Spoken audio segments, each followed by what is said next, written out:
Um, I was pretty young when Space Jam came out. Space Jam got me going. Grandma bought me a little basketball hoop. Fell in love with it instantly. Um, my mum took me down to we were the Stoke Steelers at the time, in Stoke-on-Trent. Played there, and then I was pretty decent, and then started to work out. Then I got uh, kind of not offered to play, but encouraged to go and try out with and practice at Chester Jets in Ellesmere Port. And then from there, I got encouraged to go to Manchester. Can't remember exactly who was it that told my mum, but at the time it was at the Old Trafford Basketball Centre, with it was like the black dusty floor. Yeah, you'd come off the court, all your face was covered in like all kinds of dust and all sorts. I think it was like, I don't even know if it's concrete, what it was. It was an interesting place.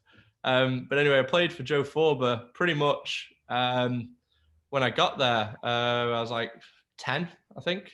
I then played for the under 16s for since I was like 11. Some really good teams. Felt like my first year in the final, the RAF Final Four, it was Trafford versus Manchester in the final. Yeah, it's going all the way back here. But yeah, so pretty much played at Manchester until I was 18. Played the under 16s, under 18s, the Division 3 men's. Practiced a little bit with the Magic back on the old Wednesday nights. So that's good. We won. I'm trying to think how many we won now. Back in them days, it was like Manchester winning every year. Pretty much 16s through 18s. So it was a good time. Joe Ford was my coach pretty much all the time, and Samet was my coach as well for a while.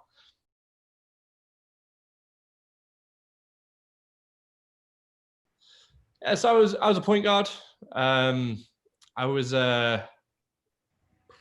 probably more. I was more of a traditional pass first point guard, I'd say. I used to model myself over Jason Kidd. So I mean, obviously nowhere near Jason Kidd's level, but I watched Jason Kidd like obsessively. So I was always trying to make the extra pass. Just kind of help the team. I mean, it's kind of hard to like really explain kind of like how good we were back then. Like we used to beat teams like 100-16, like it was ridiculous. Joe had us pressing the whole game, no matter who we played, full court press the entire game, run them off the floor. No, it was a different day and age for basketball in England back then, and our team was just so strong. I mean, 1 through 12. I mean, we had England players left, right, and centre. So I really kind of prided myself on the assist side of things. I was a good shooter. I was pretty good. I was pretty good.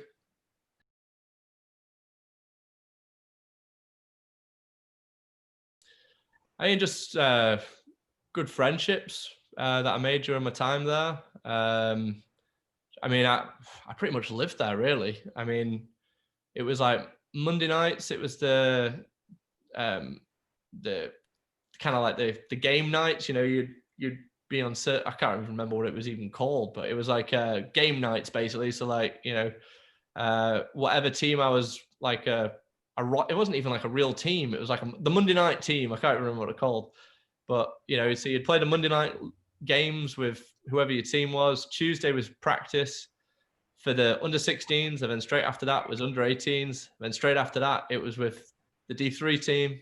Wednesday, same thing, but then it would be with the men's team. Thursday, same thing. Friday, stayed at home. Saturday was a game day. Sunday was a game day. So like 6 days a week, really. I was either at Trafford Centre, or the old Trafford, I can't remember what it's called, the Old Trafford Basketball Centre, and the Amici. So yeah, it was fantastic. I mean, some of the best basketball memories playing down there, at the Final Fours, and we always used to have good games against Sheffield and East London Royals. The Cup Championships were always at the Amici, so that was fun. Good memories there, and Yeah, no, just great memories really with teams and coaches, and I learned a lot. I learned a lot.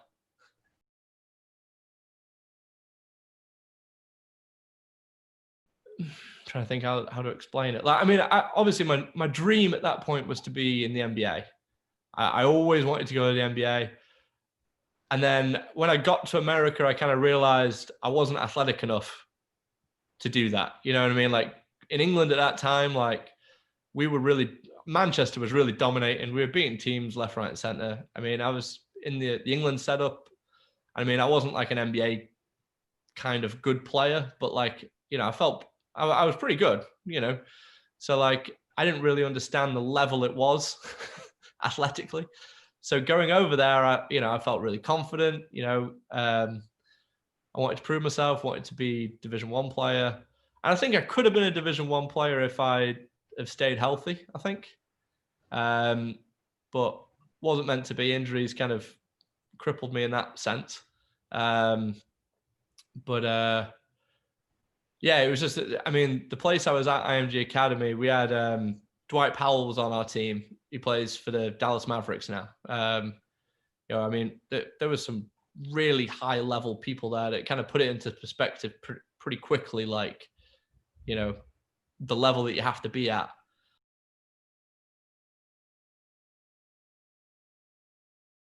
It was really tough. It was really tough. I mean, my pretty much my entire life had been building up to wanting to become a professional, and kind of.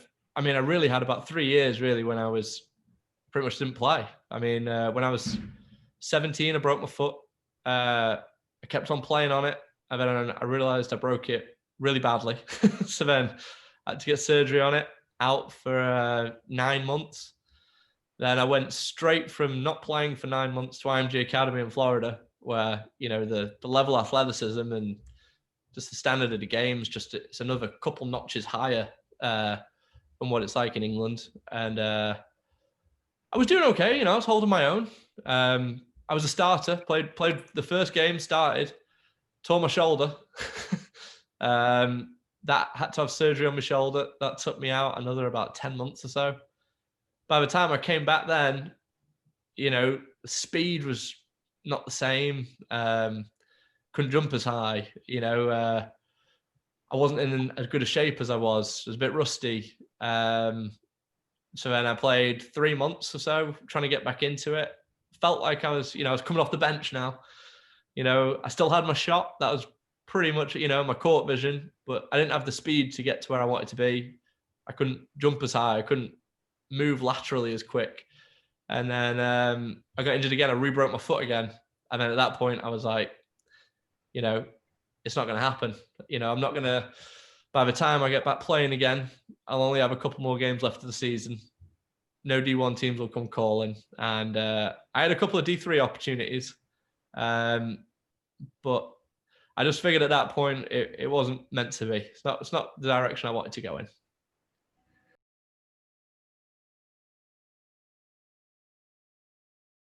Yeah, I mean, all I'd known all my life was basketball. I just knew that I wanted to stay a part of it somehow, whether or not that be in America or England. And the connections that I had at IMG Academy were really strong, so I figured I would maximize as much as I possibly could from it, and that kind of set me on the path here in America.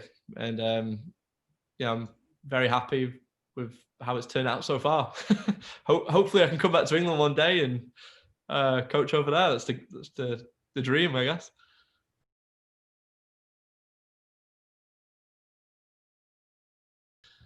I mean, I think as soon as I realized I wasn't going to be a player anymore and I was going to be getting into coaching, I kind of had a set plan of where I wanted to go with it. I mean, I think my plan was a little ambitious at the beginning. Like, I wanted to, as soon as I graduate and I've done the managerial thing, I wanted to be a video coordinator. So I did that.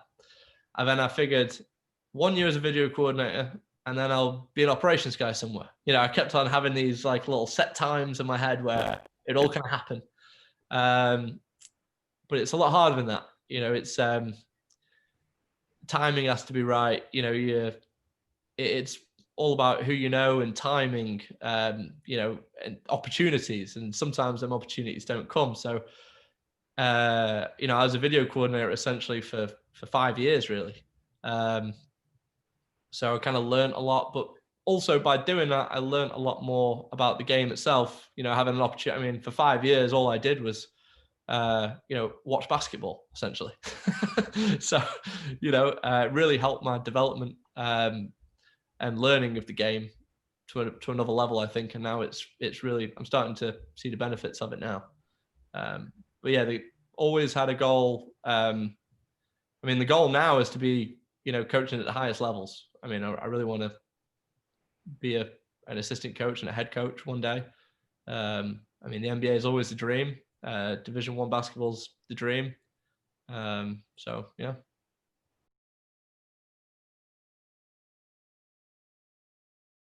So my last year at IMG Academy in Florida, I was pretty much converted to coaching, really. I started hopping in on drills and trying to coach the guys and learning from the coaches that were there. And they said the next best thing for me, if I want to be a coach, would be to be a student manager at university in America. So I ended up going to Wisconsin Green Bay to be a student manager. So I got my degree, and being a manager, it's kind of crazy, really. I mean, you're pretty much doing all the jobs that no one really wants to do.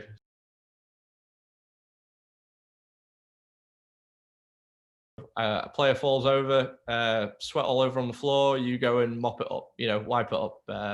You need the, water filling.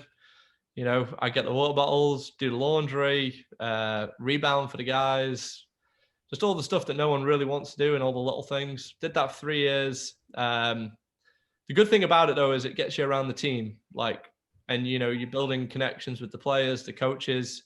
You're understanding the business from the ground up. It really helped me. So I graduated there, and then they offered me the job as video coordinator when I left. So took that to Green Bay, did that for 1 year. We were really successful during this time. We had some really good players. We had Alfonso McKinney, who now plays for the Lakers. Alec Brown, he played with the Suns for a little bit. Kiefer Sykes, still tearing up Europe. So we had a really good team. And then after my first year as a video coordinator, where I'm kind of in charge of scouts and advanced scouts, player development, that kind of stuff, the head coach got offered the head coach job at Bradley in Illinois. And I decided to try and,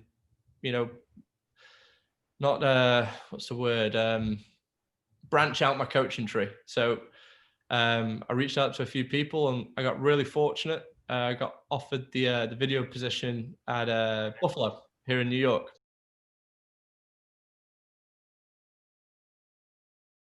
So the role of video coordinator, I mean, it kind of is how it says, anything and everything to do with video. I'm basically cutting up all our opponents. I'm cutting up all their actions, everything that they run, their tendencies, player personnel. I'm cutting up our film. The sets that we run, putting them into databases so the coaching staff can see how often we run certain things, the success we're doing.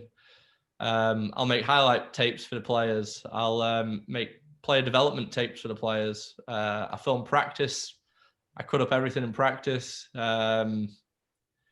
It's just kind of, honestly, it's a very time demanding job. But you're getting paid to watch basketball essentially. So, there's anything and everything to help our team, help our staff and players. I mean, I could talk for hours about all the different stuff that goes into it, but I mean, essentially just breaking everything down, the best to help our staff and players out.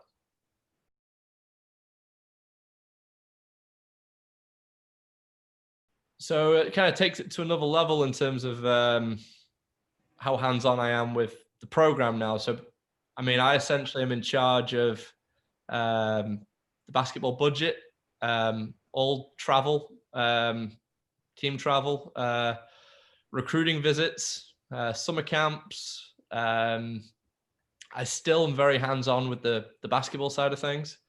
So I'm still this year. My role is I'm assisting our offensive coordinator. So we're constantly coming up with new sets, new plays. Telling our guys how to maximize each set, where they need to be at, positioning. So I'm working very closely with him, and I'm also still helping out on the defensive side by breaking down the actions of all our opponents. Last year, we were down an assistant coach, which was fantastic for me personally, because I was able to essentially be an assistant coach last year. So I was able to work with player development, and I was leading scouts. So that side of things was really fun. Yeah, happy days, just really enjoying it.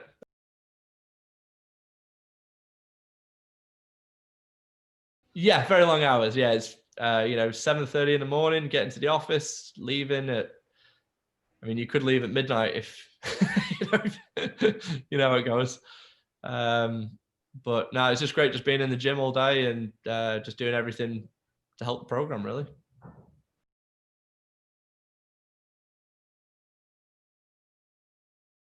Yeah, it's a great university here. Yeah, it's very high academic school. And it's the athletic side is really good. It's really building every year. We've got a really good facility, really good fan base, and just really good leadership in general. In terms of how we play and our tradition, I mean, ever since I can't really speak for Bobby Hurley, who was here before me, but I mean, Buffalo, it's been a very exciting brand of basketball the last 8 years or so, especially with Nate Oates. It was very, we built a very fast-paced offense. Coach Weitzel has implemented that as well. So we're kind of known for being fast, for guarding, aggressive man defense. It's just a fun brand of basketball that we've got going on right now, and we've got some really good players we've had come through, and we've got right now. It's just been really fun to be here. Really, we've been historically, since I've been here. I mean, we've been really strong in the MAC. Like I said, we had the one season where we were nationally ranked. I think we got as high as 13 or 14th in the nation. We beat West Virginia on the road. We beat Syracuse on the road, DePaul. We've had huge wins. And I think we're really just kind of, the last few years, we've really been putting Buffalo on the map for college basketball, really.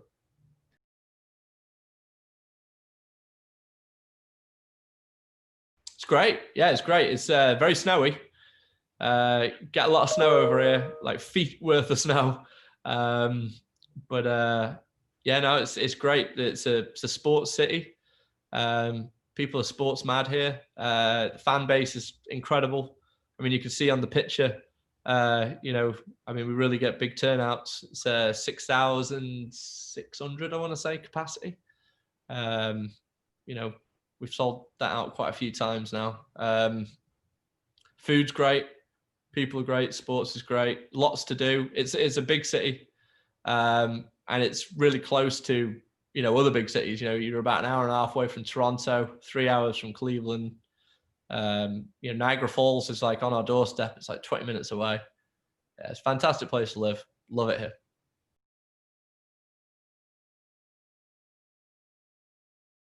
Yeah. The goal is to keep on moving up in the business. Learning as much as I can along the way. The next step, I think, for me would be an assistant coach position. Hopefully, fingers crossed. And then, the dream is to be a head coach one day. That's the dream.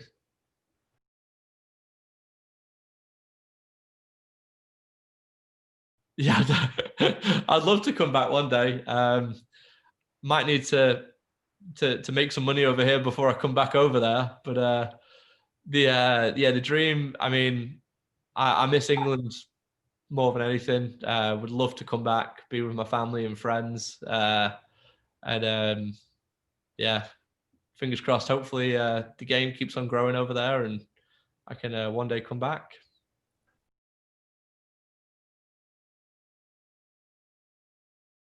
You know, it's still kind of. I mean, you know, we're playing a game on Tuesday, Western Michigan, and you know, we're flying private planes. You know, it's kind of stuff that you never really thought you'd end up doing. You know, I don't know how many private planes I've been on now in the last 12 years, 11 years. It's sometimes every now and then, you know, you have to pinch yourself a little bit. You know, my first year at Buffalo, we played against Duke. Um, you know, so I was Cameron Crazies. It's a crazy environment. Coach K is just down the, you know, a few feet away. Yeah, the places it takes you, it's definitely it's a phenomenal experience, and I'm very lucky to have been and currently doing what I'm doing. Yeah, it's crazy. I mean, you know, the NCAA tournament, we beat Arizona. I think it was 2017-18 season. We were in where was it? Boise, Idaho. Great city, by the way. We beat Arizona, and honestly, the amount of news stories and texts I had from people, messages, congratulations. It was, you know, hundreds. You know, the amount of people that were watching and tuned in, and the amount of news articles that we had written about us, and it was phenomenal. I mean, for you know, for 24, 48 hours, I mean, we were really like the Cinderella of college basketball. Um, you know, Arizona, they were like, you know, they had DeAndre Ayton, star-studded team. I mean, that I really had to pinch myself then. The amount of attention that Buffalo had, that was I'd never thought. I mean, you know, they had pictures of our team on the, you know, the front page of USA Today. I'm in the background. You know, it's like it's crazy. Places it takes you, definitely.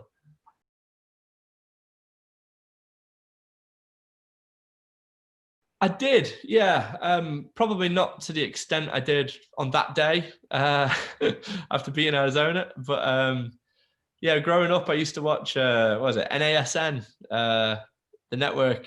You know, me and my dad used to watch the Duke games and all the college games. My dad loves college basketball, so I was always obsessed with NBA back then, and he loved college. So we watched a lot of NASN together.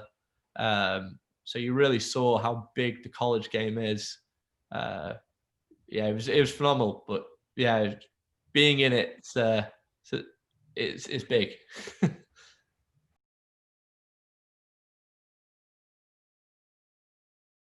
the the fans are just incredible. I mean, you can't really see it in this picture I've got here, but you know, you've got fans like, you know, we had this one guy, the UB naked guy, he was called. He used to come to every single game. He wore a cowboy hat and some speedos every game.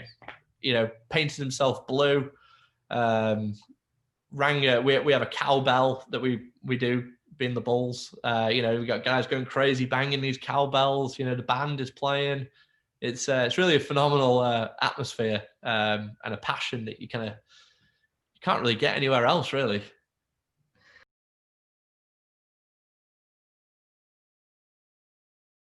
I'm pretty active in looking at you know, especially English players. I've I always try my very best at the start of every year to kind of form like a top 10 or 15 English player list. I get a video on all of them, and then the ones who I think might stand a chance, I'll forward them to our assistant coaches, and I'll put their, you know, their information on the board, what they're doing, and you know, they can decide from there um, how they want to proceed forward with it. I mean, there's been a few good English players in the last few years that, you know, definitely had our eye on, and we've spoke to a few of them, um, and haven't been able to get any of them yet. So hopefully one of these days we'll get an English player at Buffalo. But yeah, no, I mean, I'm always looking. Um, I'm always watching film. We have Synergy, is a program we use over here. You know, you can get, you know, any European game, you know, under 16s, under 18s, under 20s, JUCO. Division 3, Division 2. I mean, you name it. I mean, I can pretty much pull up almost any player.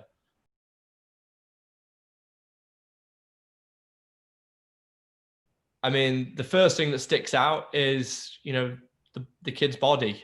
Is he, is he 6'5" with a 6'7" wingspan? If so, like, can he shoot? Yes. Like, all right. So can we play him as a 3 or a 4? Let's say we can play him at both. All of a sudden, he's a versatile 3-4. He's long, athletic. I'll start watching him a bit more then. If we need a shooter, I'm going to look at how he's shooting threes. Like, is he, can he get, like, maybe he's a 5'10" shooter. I don't know. Maybe he's 5'10". Maybe he's not got long arms, but if he's super quick and if he's got a good shot, good range, he can get his shot off over a 6'5" guy. I'll keep on watching more. All right. Let's say, how's he getting his threes? Is it just all catch and shoot, or is he coming off of staggers? Is he coming off of elevators? How is he scoring? And then can he do that for us? That kind of stuff. I think that's kind of the next stage of it. And then, you evaluate a kid to a certain degree, and then you kind of make a decision, I guess. The coaches do.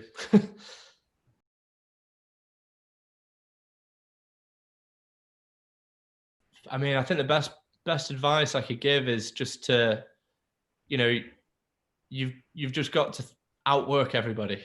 The chips are stacked against English kids and European kids, and I mean, especially English kids, though, because the reputation it's not there yet. Where like, it's Italian kids, they've got a different reputation. Spanish kids, different reputation. English kids you're not known for basketball. So the chips are already stacked against you before you even start. You've just got to. It's just a daily grind. You've got to just be in the gym constantly, getting better, listening to the coach and listening to the coaches around you, doing the right things, looking after your body. I mean, I think some of the advantages that kids have here in America is the access to gyms and, just basketball facilities. And I mean, growing up in England, I didn't have that same access I mean, right now, like, kids over here, they can get in a gym whenever time they want. They want to shoot. I mean, our college team's a little bit different, but I mean, our college players, if they want to shoot at 3 a.m, they can go and shoot 3 a.m in our arena. It's a 24-hour thing. So you've got to be thinking that kids around the world are constantly working on their game, and being in England, you've got it stacked up against you. So you've just got to just keep on improving, repetitions and doing the right things, listening to people, exposure, getting yourself out there. I think that's the best. Honestly, it's the best advice I can give. I think just really just work on your game as much as possible.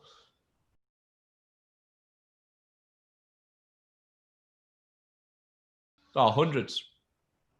Yeah. I mean, we have a big board in the office. I think there's about 40 names on there right now. And they're just the ones that are on the board. I mean, we're always looking. Literally, I mean, I'd say that's another bit of advice for younger kids, is that coaches are literally always watching. With how the world is nowadays, with so much footage being available online, and I don't know how it is with like Magic games, but I'm sure you could stream them. Coaches are always watching them things, if you know it or not, if they're there or not.